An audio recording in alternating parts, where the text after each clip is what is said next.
All right, Alan, I mowed all this grass. Yeah. I put down this great walk maker path. I even started planting grass, and all you did was this little curb. That's, wait a minute. That's pretty neat. That's 15 feet of curb and 320 pounds of concrete. Yeah. Boy, you got your statistics Okay, together there, that's don't you? right. Yeah, but I got to tell you, I love the Arbor kit you picked out Yeah. because this is going to be the perfect focal point for this pathway. It will be nice, and maybe get some vines growing over it and that kind of thing. Now, what we've done is we've dug a few post holes and put in these concrete tube forms that are waxed. So it really works well to utilize 4x4 treated posts that we will insert into the plastic Arbor kit that we have and put them right in place. But it means a little more concrete you got to mix. Oh, just a little bit more, and that's really the only thing we got left to do now. We're going to pour these tubes full of concrete, as you mentioned, because the Arbor is so lightweight.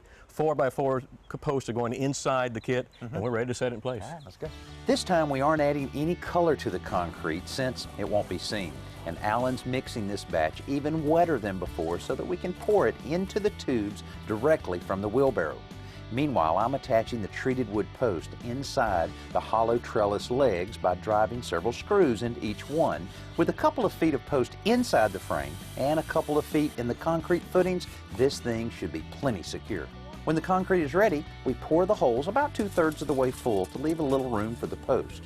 The spout on the front of this wheelbarrow is a little funky looking, but it sure is ideal for this job. All the mud makes it into the holes instead of all over the ground. When the holes are ready, we can set the trellis into the concrete and begin leveling it in place. You're perfect right now. Okay. I mean, the Thank post you. I is. appreciate that. I corrected that real quick.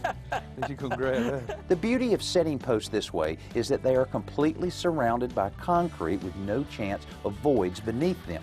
The wax-lined tubes also keeps the soil from drawing the moisture out of the concrete too quickly, which can reduce its strength.